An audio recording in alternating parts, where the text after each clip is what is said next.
Sudah lama ditunggu oleh masyarakat ya, terutama orang tua murid. Kan PTM terbatas ya, masih terbatas, belum full ini, belum semuanya. Sip-sipan, kemudian jumlahnya juga ke Pak Kadis, Pak Kadis, ya saya sampaikan ke Pak Kadis, Pak Wako juga saya sampaikan, anak-anak PTM lah gitu kan. Kenapa? Sebetulnya maka di rumah itu kadang-kadang juga dia melaksanakan prokes gitu kan. Kadang-kadang mereka bermain sama mereka, beli es, itu saling tukar minum es itu.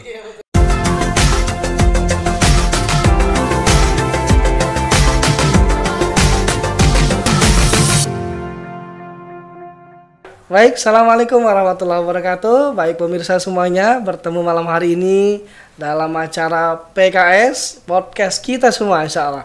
Malam hari ini bersama saya sebagai host Fahrul Ilmi. Dan insya Allah malam hari ini kita akan membahas isu-isu terhangat terkini bersama pembicara yang tidak asing, pembicara yang luar biasa insya Allah.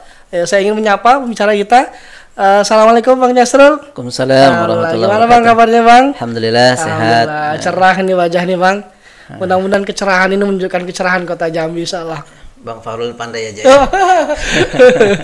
Baik pemirsa, baik kita coba perkenalan dengan Bang Jasrul nih.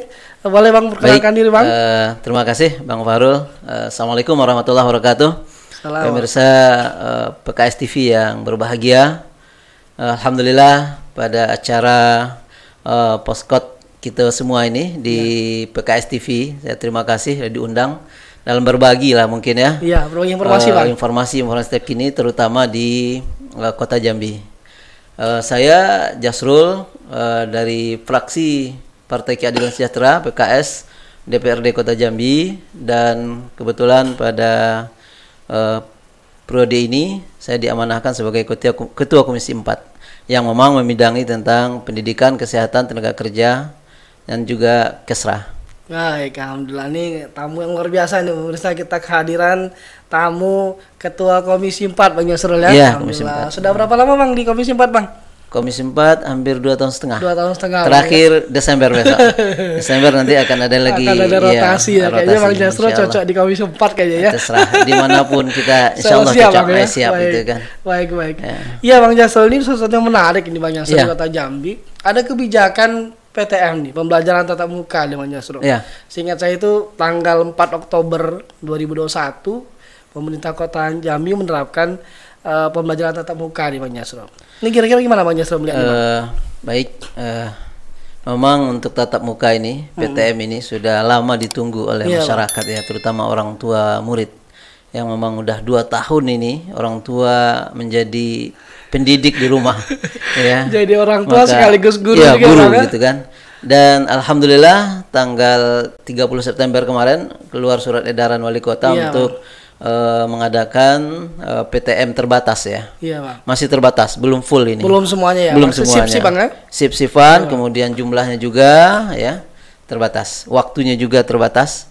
Kenapa? Karena memang COVID ini belum habis. Iya. Ya. Perjuangan belum selesai ya Bang. Belum selesai. Tapi alhamdulillah hari ini Jambi, Kota Jambi sudah level 2. Dari level 4 nih kita berjuang ini sudah gitu mulai kan. turun ya dari level 4, level 3, level 2 termasuk Bang, kemarin di tanggal 23, 22 ya, 22 Agustus. Iya. Kita pembatasan betul-betul di sekat Ketat Kota Jambi itu. gitu kan. Kalau mau keluar muter-muter itu Bang. Muter-muter gitu kan. Nah, jadi di rumah aja lebih bagus itu. alhamdulillah dengan ikhtiar itu kita langsung turun level 3 setelah itu, dan alhamdulillah pekan kemarin kita sudah turun ke level 2. Ya, alhamdulillah. Kalau kita lihat nih Bang, ini kan memang pembelajaran tatap muka ini kan ada kelebihan, ada kekurangan, ada keniscayaan. Ya. Kira-kira ini penting nggak pembelajaran tatap muka ini kalau kita lihat dari aspek kesehatan misalnya kan, kita tentu ingin menyelamatkan anak bangsa. Ini kira-kira gimana Bang Jasrul ya? Yang jelas ini harapan hampir semua orang tua Iya, ya. Bang. Dan juga harapan anak-anak. Efek dari daring selama offline ya, online selama hampir 2 tahun ini. Hampir 2 tahun Bang. Hari ini belum nampak dampaknya oleh betul. kita. Tapi kita lihat 5 tahun, 6 tahun, 10 tahun ke depan itu akan terlihat. Iya, betul. Bahkan hari ini aja udah nampak pola cara anak-anak kita itu udah beda. Iya, perilaku, biasanya anak-anak akhlaknya. kita siap subuh itu udah siap-siap untuk sekolah. Ya. Hari ini mereka Masih kembali tidur. cari bantal gitu kan. Masih Tidur gitu kan. Para orang tua juga yang biasa anak-anak kita tidak pernah memegang HP. Ya sekarang mulai dari TK nih sampai SMA anak-anak udah megang HP. Iya, Ya. iya. Ini sebuah ya ancaman juga bagi Iya, kita. tantangan sendiri, Bang. Tantangan gitu kan. Jadi ini alhamdulillah PTM ini diterapkan walaupun PTM terbatas, ini sangat membantu orang tua dan juga ini harapan orang tua, tapi tetap melaksanakan prokes ya, protokol kesehatan. Iya, Dan iya, ini baik. Walaupun ada sisi kurang, sisi lebihnya paling tidak harapannya pembelajaran PTM bisa menjawab berbagai tantangan-tantangan ya Bang ya. insya Allah Karena memang mau tidak mau cara pendidikan itu ada penanaman akhlak, karakter. Kalau daring nggak ketemu ya Bang, nggak kelihatan. yang jelas 2 tahun ini yang pertama ada berapa hikmah yang kita Iya, ambil. Bang. Yang pertama memang bagaimana keluarga itu bisa menguatkan. Iya Bang. Menguatkan biasanya mungkin dengan anak-anak mungkin malam aja ketemu, sekarang seharian gitu kan. Cuma pagi ya. kadang-kadang juga orang tua ngambil hikmah bahwa peran jadi guru itu rupanya tidak Iya, bisa digantikan. Terasa betul. Terasa betul bagaimana beratnya jadi guru itu, sehingga hari ini orang tua jadi stres juga jadi guru itu. Selama ini banyak menyalahkan guru kan. Iya, iya. Ya anak Sekarang saya kan kayak gini dipaksa jadi gitu guru, kan ya, ya. Bang. Hari ini menjadi guru udah coba belum sampai 6 tahun nih. Iya. Istilahnya baru 2 tahun belum sampai, mereka tidak kuat. Modal mereka 2 aja ngajar. Ah, betul Bang. Yang pertama mereka marah ya, Marah. yang kedua cubit Cubit kalau udah lah. ngerti juga, "Oh, kamu nih susah nih gitu kan." Jadi orang tua Hasilnya- jadi stres juga. Iya, iya. Anak stres, orang tua Iya, stres, betul, Bang. sehingga pembelajaran itu kan tidak masuk. Apalagi pembelajaran tentang karakter, Betul Bang. karakter ya, itu tidak akan masuk. Nggak dapat, Ya, Bang. tidak dapat nilai-nilai karakter itu tidak bisa melalui online itu tidak bisa. Nggak dapat Ya. lah ya Bang. Iya, baik. Jadi, Mudah-mudahan jadi ini. solusi nih Bang. Tapi kalau kita lihat nih Bang, misalnya kita lihat PTM ini kan tentu juga mempertimbangkan aspek prokes Ya. ya. Kemudian kesiapan juga. Bagaimana Bang Jasro melihat kesiapan-kesiapan? Apakah guru-guru kita sudah divaksin? Apakah siswa kita sudah divaksin? Apakah sarana prasarananya sudah disiapkan gitu kan? Sehingga memang pembelajarannya juga tidak menimbulkan masalah baru kira-kira gitu. Iya, Bang. iya. Gimana, Bang? Kita lihat ya sebetulnya PTM ini bukan yang pertama kan, Iya Bang. sudah yang ketiga nggak salah disanakan di Kota Jambi ini.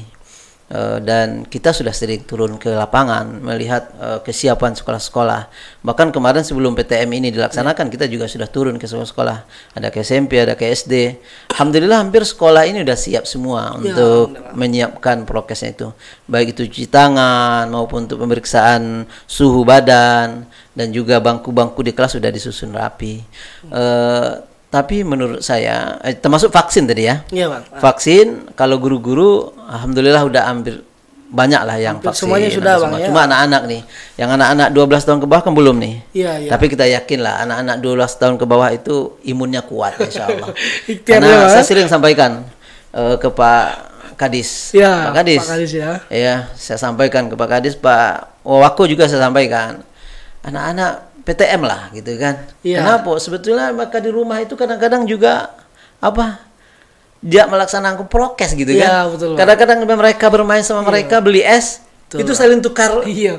minum es itu. Iya, betul, Nah, Bang. tapi alhamdulillah enggak apa-apa kan. Iya, iya. Tapi tetap ini ikhtiar kita, Ikhtiar tetap kita, Bang. menjadi prokes. Tapi permasalahannya bukan prokes saja. Betul Bang. Ya. Bang Fahrul perlu pahami bahwa permasalahan PTM ini bukan prokes saja, apalagi PTM-nya terbatas. Iya Bang. Kira-kira apa yang harus kita siapkan selain dari prokes itu? Iya, apa tuh kira-kira Bang? Dinas ya, harus menyiapkan bagaimana kesiapan guru untuk mendidik anak ini. Iya. Yang pertama sekali menukar nih pola mereka selama ini yang sudah tertanam, udah hampir 2 tahun nih tertanam polanya. Malas-malasan pakai HP, sekarang itu dibuang nih, ya dibawa. Itu yang pertama. Yang kedua, bagaimana sekolah sebelum anak-anak PTM ini, kepala sekolah mulai dari dinas pun sudah mempersiapkan mana kurikulum yang harus diberikan kepada anak-anak. Iya. Ya, mana yang harus pembelajaran harus diberikan yang kuat kepada anak-anak. Muatan-muatan pembelajaran itu mana yang harus diberikan. Maka pihak sekolah seharusnya kepala sekolah, guru kelas sudah melihat itu. Sudah mulai memetakan Bang. Memetakan. Karena kan Matematik mana nih? Mau tidak mau Ya. kan ketika dia pembelajaran itu penuh, Ya, dengan dia shift ya, dia kemudian bergantian, ini kan tentu ada pengurangan jam, bobot pengurangan jam. Ini kan tentu ada hal-hal yang mesti harus disiapkan juga secara ini ya, secara kurikulum, secara substansi pembelajaran ya, Bang. Maka untuk itu guru harus melihat materi yang memang susah untuk online, yang susah untuk memberikan penugasan di rumah, maka itulah yang harus ditekankan di sekolah. Matematik mana kira-kira, IPA mana, bahasa Indonesia mana, yang memang harus tatap muka. Nah, harus udah ada jelas gitu tahapan-tahapan itu, kurikulum yang materi-materi yang harus diberikan di sekolah, sehingga waktu yang sedikit ini yang dibatasi ini betul-betul anak-anak mendapatkan itu. Itu yang pertama. Yang kedua, yang ketiga juga karakter yang harus ditanaamkan, akhlak. Selama ini mungkin anak-anak sudah stres di rumah, ya, tidak mendapatkan dari orang tua, kadang-kadang marah dan lain sebagainya, ya. Nah, hari ini guru harus membela anak-anak, harus memberikan nilai-nilai itu kepada anak-anak, membimbing anak-anak dengan baik sehingga anak-anak itu kembali semangat lah, ya. Tingkat kestresan itu hilang. Kalaulah nanti ada PTM ini guru di rumah kena marah, di sekolah guru-guru juga marah, wah ini bahaya. Iya, Bang. Jadi karena memang kan mau tidak mau kan sebuah proses pembelajaran, sebuah sistem pembelajaran ini kan pasti ada yang berubah drastis ini, Bang. Karena kan mau tidak mau tidak tatap mukanya juga sebagian, di rumah juga sebagian. Ketika tidak matching kan jadi efeknya juga kemana-mana kan gitu, Bang ya. Baik. Kalau catatan Abang kira-kira, Bang, bagaimana Abang melihat PTM ini menjadi salah satu alternatif sehingga kualitas pembelajaran itu semakin baik, Bang? Semakin baik, ya. Yang pertama, memang yang harus dikuatkan bagaimana yang saya sampaikan tadi, yang pertama prokes dulu. Kita tidak mau ada klaster anak, klaster baru, Bang. Ya, klaster dari sekolah, klaster dari anak-anak ini gitu kan, klaster dari pelajar. Betul-betul tetap ini salah satu ikhtiar kita, walaupun sebagian orang kan menganggap remeh ya. Tapi kita tetap ikhtiar untuk ini, salah satu ikhtiar ini, mudah-mudahan Allah angkat ini. Anak-anak kita dijauhkan dari itu. Ini yang pertama. Yang kedua, kesiapan guru. Ya, bagaimana menyiapkan guru-guru tadi tentang materi-materi yang harus diberikan. Harus bisa memilah mana pembelajaran, mana materi. Kalau istilahnya sekarang itu indikator-indikator yang harus memang diberikan, indikator itu yang memang anak-anak susah untuk lewat tugas, lewat online, ini yang harus dikuatkan oleh sekolah. Jadi ini. Kemudian nilai-nilai karakter tadi. Bagaimana menanamkan nilai-nilai karakter, nilai-nilai akhlak yang selama ini mungkin itu tidak didapat di rumah sepenuhnya. Bukan tidak dapat, sebagian ya. Bukan semuanya juga. Banyak juga orang tua yang betul-betul di saat momen daring ini dipergunakan untuk membina anak-anaknya. Ya, tapi itu hanya sebagian. Karena kita baca juga, kita baca di media di saat daring ini, anak-anak di rumah ini banyak terjadi kekerasan dalam keluarga. Bahkan ada anak-anak yang itu, saya ada yang di rumah, yang datang juga ke rumah masyarakat yang benjol anaknya gitu kan. Posting orang berbekas lah cubitan, ini.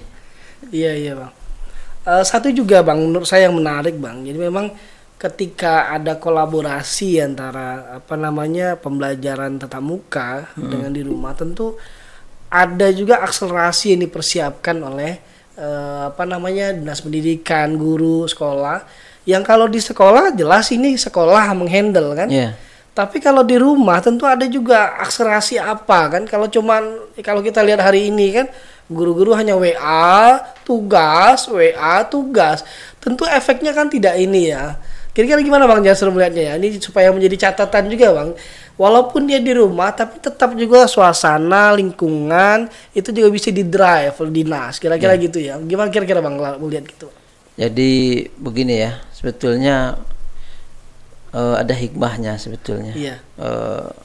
COVID ini. Selain dari menguatkan keluarga tadi di rumah, bagi orang-orang yang paham ini ya, yang nggak paham ya, ini juga. Yang kedua, bagaimana guru-guru itu bisa inovatif dalam memberikan tugas-tugas, dalam memberikan pembelajaran. Alhamdulillah hari ini banyak sekolah-sekolah yang memang bukan hanya dia Zoom itu di kelas saja. Ada yang ngomong mereka ke museum, Iya. lalu mereka zoom dari museum, Iya, gitu iya. kan. Nah, ini yang harus dilakukan sebetulnya. Betul, Bagaimana inovatif, kreatif, guru-guru untuk memberikan pembelajaran kepada anak-anak sehingga anak-anak di rumah tidak bosan, gitu kan. Iya, iya, Bang. Ya mungkin ada sebuah tugas-tugas yang memang antar dialog dengan orang tua dan anak, mungkin ada kunjungan ke tetangga dan sebagainya, gitu kan, seperti IPS lah, gitu kan. Ada IPS pembelajaran tentang sosial, dia kunjungan mungkin ke rumah tetangga, ada yang berbagi dengan tetangga. Sebetulnya nilai-nilai ini yang harus diberikan di rumah itu sehingga anak-anak tidak merasa bosan, orang tua tidak merasa bosan. Sekarang kan tugas terus gitu, laporan. Orang tua jadi pusing juga, gitu jadi kan. Jadi nambah beban gitu kan. Tugas harus ngumpul lagi tugas. Ya padahal kan sebuah pembelajaran itu bisa didesain inovatif, kreatif. Dia mengirim video pendek, video pembelajaran, kemudian ambil intisari apa yang bisa hikmah diambil dari situ, gitu kan. Dan ini alhamdulillah kalau sekolah-sekolah yang masih ya muda-muda lah gurunya ya. Sekarang kan banyak juga kan guru-guru yang sudah tua, gitu kan. Yang muda-muda itu dia kreatif, inovatif, insya Allah pembelajarannya. Dan sebetulnya dinas harus melihat itu. Betul, Pak. Ya. Harus melihat itu, dan pelatihan-pelatihan harus sudah mengarah ke situ hari ini. Betul, Bang. Karena memang hari ini kalau kita perhatikan perkembangan IT itu memang menuntut, kadangkala ada sekarang pembelajaran itu memang full dia menggunakan IT yang luar biasa kan. Ini juga harus menjadi catatan juga mestinya kan dinas pendidikan. Di rumah ya tidak mesti harus tugas WA kira-kira begitu ya, Bang. Baik pemirsa, luar biasa kita dapatkan informasi dari Bang Jasrul bahwa banyak catatan beliau nih tentang PTM. Tetapi sesungguhnya PTM ini diharapkan oleh semua pihak, khususnya orang tua. Kalau dulu orang tua berpikir macam mana lah guru nih ngajar anak aku, nah sekarang ngajar dewek tuh anak lah, pusing pula di rumah kan. Ternyata itulah hikmahnya banyak yang Allah ajarkan kepada kita semua. Mudah-mudahan kita bisa mengambil hikmahnya. Mungkin sebagai penutup Bang Jasrul, pesan bagi pemirsa Bang Jasrul. Yang pertama untuk kita semua ya, bahwa COVID ini memberikan pembelajaran kepada kita. Yang pertama bahwa mendidik itu rupanya tidak mudah. Ya. Kita orang tua menganggap selama ini mendidik itu mudah, gitu kan. Kita sering menyalahkan guru, bahkan sering mengadukan guru kepada polisi dan sebagainya kepada betul, gitu kan. Betul, Dan hari ini rupanya setelah kita coba baru 2 tahun ya, guru mendidik anak kita 6 tahun, 9 tahun, 12 tahun, gitu kan. Mereka tidak pernah mengeluh, gitu kan. Sementara kita yang darah daging kita sendiri, yang sebetulnya mempunyai kewajiban mendidik itu adalah orang tua, tidak mampu, gitu kan. Yang pertama. Yang kedua, juga insya Allah dengan dengan COVID ini, dengan online ini, banyak sebetulnya yang dimanfaatkan, gitu kan. Banyak betul, sehingga kita kalau sekolah-sekolah yang ini pembelajaran biasanya hanya untuk murid, hari ini juga banyak pembelajaran untuk orang tua. Ya, ada sekolah kadang-kadang ngundang trainer-trainer dari Jakarta, atau bahkan dari luar negeri, gitu kan, dengan Zoom ini, gitu kan, memberikan pembelajaran panjang kepada orang tua, dan ini luar biasa, gitu kan, sehingga insya Allah kita berbaik sangka kepada Allah ya, dengan adanya COVID ini pasti ada rahasia Allah di balik itu. Yang penting kita selalu bersangka, jangan saling menyalahkan, kita tetap prokes dan tetap mendidik anak dengan baik. Baik, luar biasa nih Bang Jasrul, ini kita banyak dapat informasi pemirsa. Mudah-mudahan PTM ini ya, pembelajaran tatap muka ini menjadi salah satu solusi. Dengan catatan tadi dari Bang Jasrul, mudah-mudahan kita semua orang tua, dinas ya, untuk senantiasa memanfaatkan PTM dengan segala kreatif dan inovatif kita semua. Baik, demikian podcast kita malam hari ini, PKS kita malam hari ini, podcast kita semua dengan isu malam hari ini, dan insya Allah kita akan ketemu kembali dengan isu-isu yang lebih hangat lagi, lebih terkini lagi bersama dengan saya Fahrul Ilmi. Demikian, assalamualaikum warahmatullahi wabarakatuh.